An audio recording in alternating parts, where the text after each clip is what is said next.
back out here with Miggy and Karla. Your mom texted me yesterday, Karla. She said, hey, when are you gonna go out there talk to my daughter? Because I want to talk. I want to talk to her and Miggy.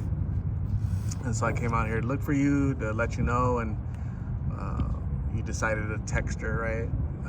You guys are busy, so she'll watch the video tomorrow, and she'll see that that you guys are busy. It's getting colder out here. How are you guys handling the changing of the weather? It's a lot colder than what it was a couple weeks ago. You guys doing okay? We're doing good, actually. I mean, it's better than what it used to be.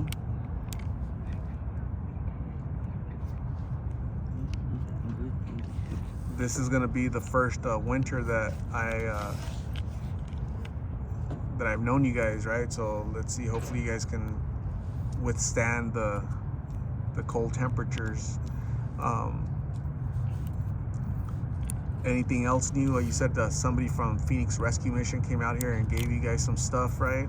Yes. Does that happen often, where people from organizations, agencies come out to help? Not too often, but I mean, people like them, they do like at times. Like, I think it's happened to us since we've been out here like 6 times, probably. No, actually quite a few times. Like, I would say 10 to 20, like 10 to 20, but we've been out here for 10 months, so I mean that's kind of a little bit. But I mean, they do pay attention to who are the people who are out here. So if they do ever come to you, like, try to stay in that same spot.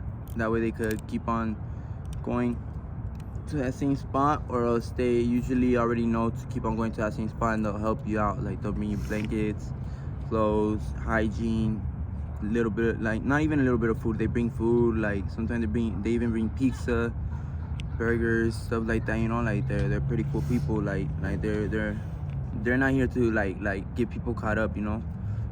Like stuff like that. Like they're not here to get like people like, oh, you're doing drugs, that's bad. No, they're here to help us get a home. They're here to get us like stabilized, and to help us like become better people. Like, not homeless. That's bad. I was gonna ask you a little bit, if you could share a little bit about your childhood. I know in the past you've talked about your father, but how was your how would you say your childhood was growing up? My childhood wasn't too bad, but it was like kind of difficult. Like when I was little, like it was pretty amazing. It started out amazing, like it was like, wow, like the world. I was over there like on like by where Desert Sky is. That's where like the houses were like barely being built and stuff. So I would say like 83rd and McDowell, somewhere around there, like 83rd from 75th, or a little bit higher than 83rd. But it was like where the houses were barely being built though, and I was going to this like nice looking school. Everybody was clean, looking fresh, so it was cool. And I was always going with my grandmother, and I was spending a lot of time with my grandmother. We would go to church. I had my favorite food. It was tamales, but nobody makes me tamales no more. But yeah, that was my favorite food. And then my grandmother, she ended up passing away, and she was the one who was raising me. I got named after one of my uncles that was supposed to like be born and stuff. He was supposed to be born a month older than me, and then like what's it called? So he was supposed to be born a month earlier than me, and then yeah, he was supposed to be born a month earlier than me, and then the baby wasn't born, and then I was born a month later. So then when I was born, they named me after my uncle, and then so I got his name Angel, and my parents, they named me Miguel. They named me Miguel, so I'm Miguel Ángel González Lopez. And then like like from there, I like started started feeling like I guess kind of depressed, because I didn't really know my brother like that. Like who would have known that he had so much toys, you know? Now that I think about it, I'm like thinking, I'm like, dang, like this fool had a lot of toys. He knew how to play with them. Me, like I would get like one of them little, like it would be like a little toy. It would all be in one box, and like I would open it, and it would have like a little like racetrack, you know? And I would press the button to release the car, and it gets released, and it's just like, and I'm like, what the oh, excuse my language, I apologize. I'll be like, what the hell? Like that little car just goes in a little circle and then just lands. Like, what's the point of that? Like, I don't want to play with this no more. I'll get all bored and stuff, and then I'll see my brother playing. He like mixing all these toys up, and I'm like, what the hell? Like, I don't know what this was doing, but I'm bored, and I would leave, you know. I'll be outside, you know. I'll be like, damn it. Like, I'll be like, dang, you know, like I don't know what to play with no more, you know. But like then I went to middle school. Yeah, I went to middle school, and in the middle of 6th grade, I had my first F. So from 6th grade, since the middle of 6th grade and down, I didn't have no Fs. And then I got to 6th grade, the middle of 6th grade, and I got my first F. From there, that was my first time trying marijuana, and I thought it was cool, you know, like I was one of the little nerds, so I thought it was cool, and that middle of that school year, that I started becoming fresher too, you know, because like when my grandmother died, my mother, she separated from my father, and my parents separated, and like money became bad, home became bad, like no more place to live, you know, and we ended up moving out like from place to place. And my father like he stuck to like working, and he would always try to like build us up, but then we would want to go with my mom, because it's just like it would be like dang, you know, my dad scream at us, and we would want to go with my mom. So then that was a struggle for my parents too, you know, like every time they would scream at us or something, we would get mad, and we'd be like, we would be like what the heck, like, nah, we're going with my mom now, you know. But we wouldn't really be like that, you know. We would be like, I want to go with my mom now, I don't want to be here no more. And so that was a struggle for them. And my mom, I mean, I'm pretty sure that was a big old struggle with her. She would have probably already been married or something, but mom loves us a lot. She's always taking care of us, she's always taking us in.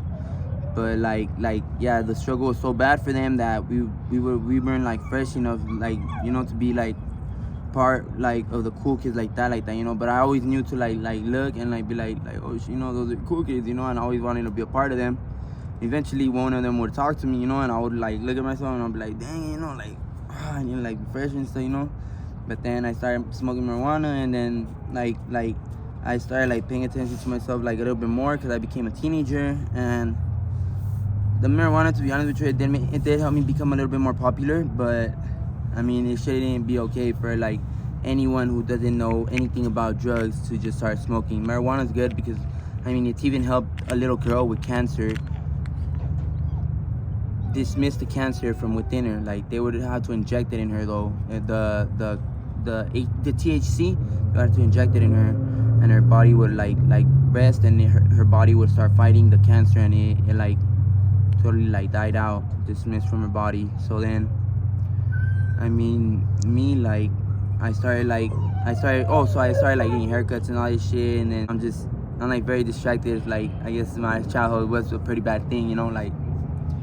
But like then I started getting like fresher, and I have an uncle that I call uncle that would always give me haircuts, and I would always be so excited to see him. Like he's like one of the best persons I've ever met. He's like so cool. Like, this guy has games inside his barbershop. Whenever he gets like a barbershop, he always treats the customer beautiful. Like, he starts talking to them. Like, it's a beautiful thing, you know. Like, I love going to his barbershop whenever he has a barbershop.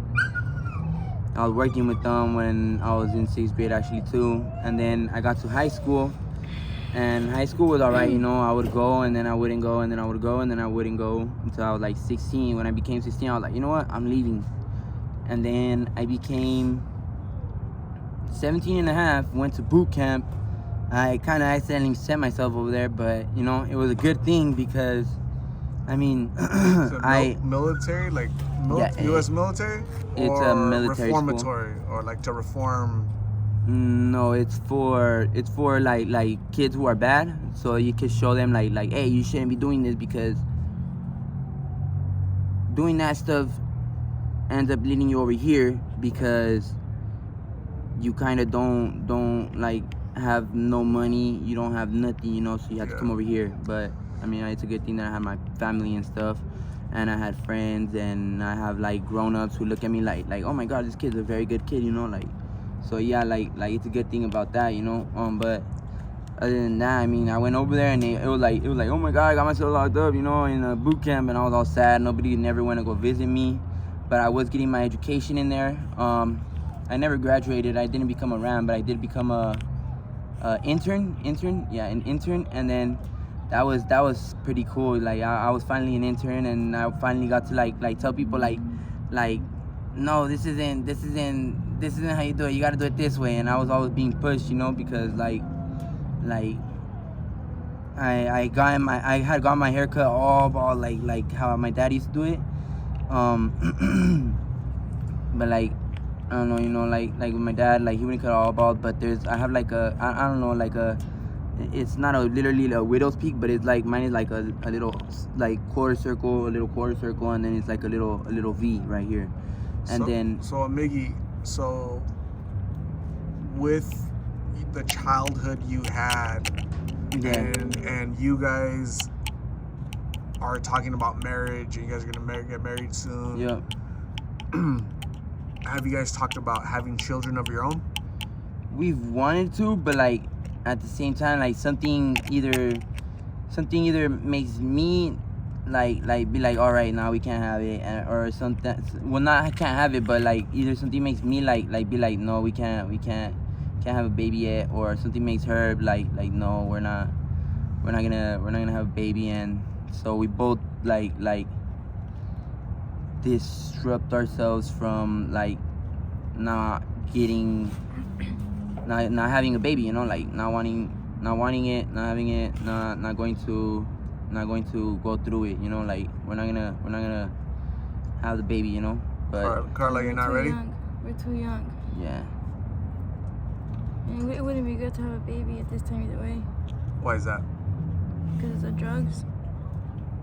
Like, it would kill the baby in the stomach. Like it wouldn't let it grow. Basically, like the drugs will eat the baby up. And you don't want that. When you do have a baby, you want a healthy baby. Yeah. And when I'm older, like at least like 30, you know, 40. Okay. Another 10 years is when you'll think about having a baby. Not right now. Yeah. Not anytime soon. Yeah.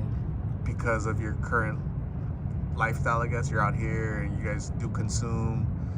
And if you did have a baby, like what would you do with the baby, right? Like where, you know, like this type of lifestyle, you guys can survive it, but can a newborn, you know, an infant, right? Yeah. So you've considered that. Is that what you're saying, Karla? You've thought about all those things, right? Okay, that's good. That's good. That's why I asked. Some people I've interviewed, they are expecting a baby. I've interviewed gals and they're 6 months pregnant, 9 months pregnant. So, and they're out here. So they probably haven't put as much thought in the baby the way you have. Make sense? Yeah, also because my mother-in-law, she tells me all this stuff too, you know. What'd she say? Yeah, she just talks to me about lady stuff. Okay. Like stuff that I didn't get to talk to with her mom. She gives you advice? Yeah.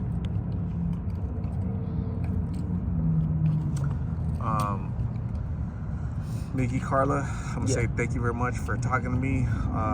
Yeah, you're right. Yeah, stay safe out here. I'm glad that Phoenix Rescue Mission came out and tried to help you a little bit. And you guys are just surviving, right?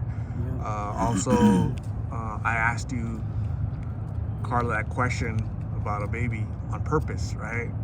because you guys being together, Yeah. right? When two people come together and they want to get married and all that stuff, there's sometimes, most of the time, there's a baby involved, right? Afterwards, right? So Yeah.